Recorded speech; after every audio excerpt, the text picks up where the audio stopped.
Friends, today we are talking about one of the most powerful and misunderstood numbers in retirement, the maximum Social Security retirement benefit in 2026.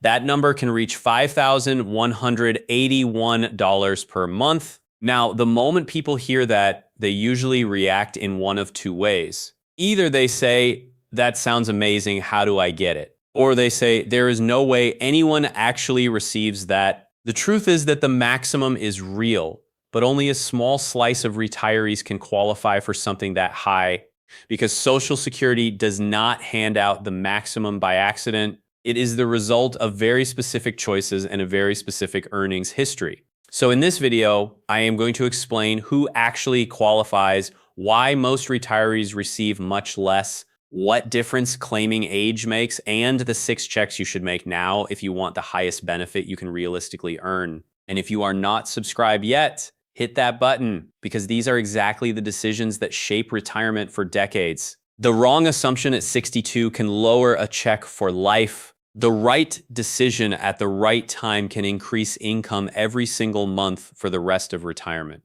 Let us start with the headline number. In 2026, the maximum Social Security retirement benefit can be $5,181 per month if you claim at age 70. If you claim at full retirement age, the maximum is lower. If you claim at age 62, it is much lower.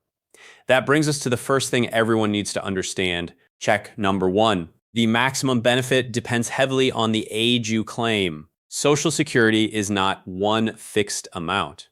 The same worker can receive very different monthly benefit amounts depending on when they start. Claim at 62, and the maximum possible benefit is dramatically reduced. Claim at full retirement age, and the maximum is higher. Wait until age 70, and delayed retirement credits can push the monthly amount to the top level. In 2026, the maximum at age 62 is far below the age 70 maximum. The maximum at full retirement age is also lower than $5,181. So if someone tells you they want the maximum benefit, but they plan to claim as soon as possible, those two goals are pulling in opposite directions.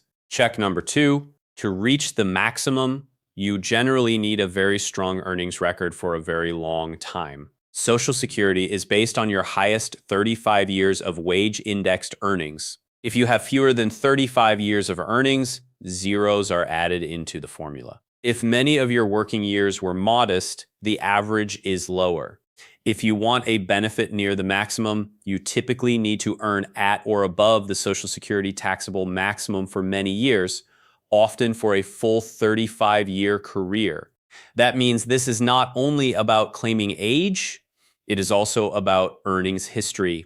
In 2026, the taxable maximum for Social Security wages is $184,500. Workers who consistently earn at or above the taxable maximum and delay claiming until age 70 put themselves in the strongest position to reach the top benefit level. Most people do not do both. Some people have solid careers, but not at the taxable maximum. Some have high earnings, but not for 35 years. Some delay claiming, but spent years out of the workforce. Some worked steadily, but claim at 62. All of those paths can still lead to a valuable benefit, but not the absolute maximum. Check number 3. Know the difference between the maximum benefit and the average benefit. This is where many people get unrealistic expectations. The maximum retirement benefit is not the typical retirement benefit. Most retirees do not receive anything close to $5,181 a month.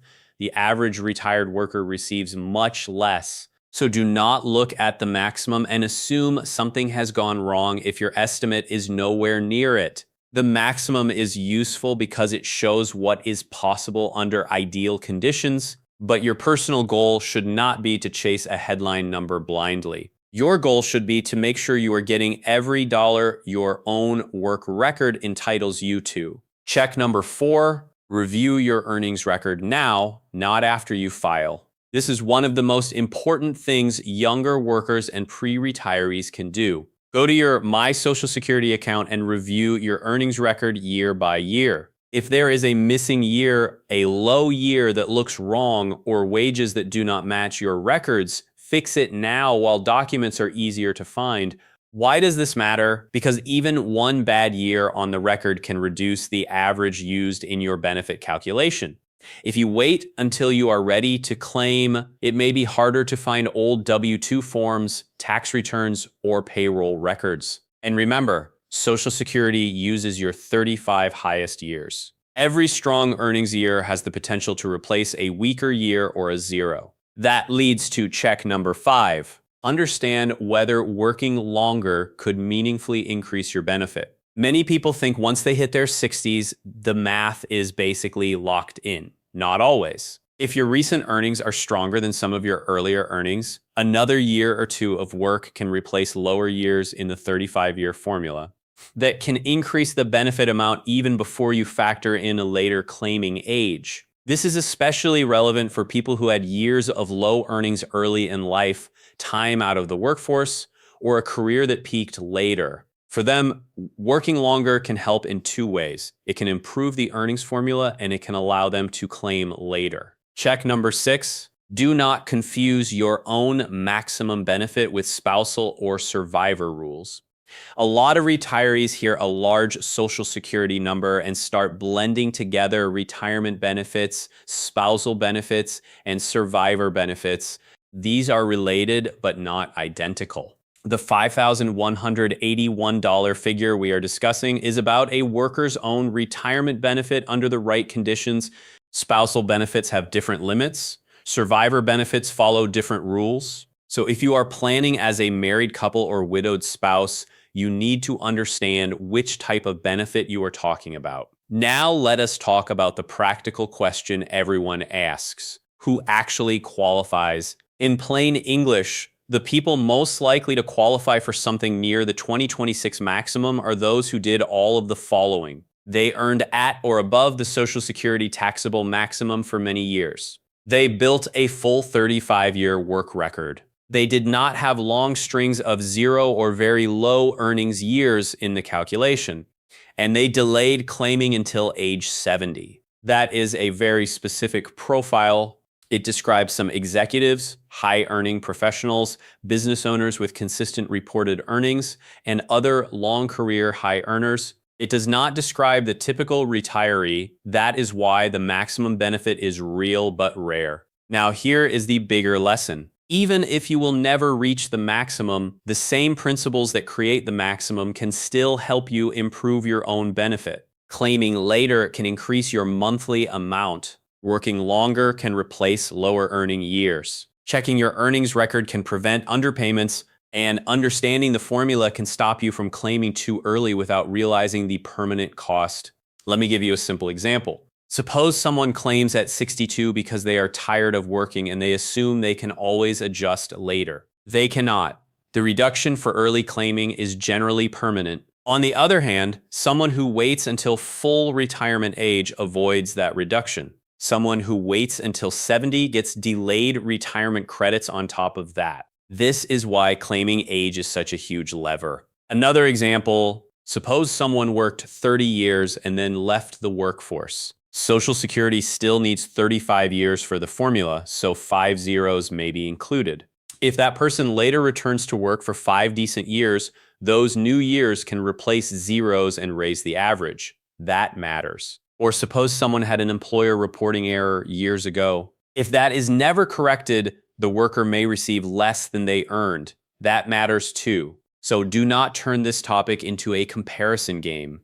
Instead of asking, why am I not getting the maximum? Ask, have I taken the 6 steps that give me the highest benefit I can realistically receive? Here they are again. Number 1, know that the $5,181 maximum is tied to claiming age, especially age 70. Number 2, understand that a near maximum benefit usually requires 35 years of earnings at or near the taxable maximum. Number 3, do not confuse the maximum with the average benefit most retirees actually receive. Number 4, review your earnings record now through your My Social Security account. Number 5, ask whether working longer could replace weaker years in your record and increase your benefit. Number 6, keep retirement, spousal, and survivor benefits separate in your planning. If you are close to claiming, one more question matters. What do you want your benefit to do for you? If you need income immediately, claiming earlier may still be the right decision for your life, even if it means a lower monthly amount.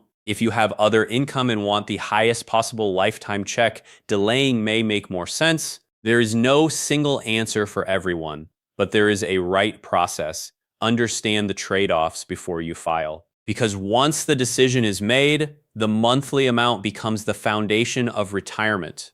And when a decision affects every month for the rest of your life, guessing is expensive. If this video helped you, subscribe and share it with someone who is thinking about Social Security right now. A spouse, a sibling, a friend, or a coworker may be one decision away from locking in a benefit that is too low forever. I will see you in the next video.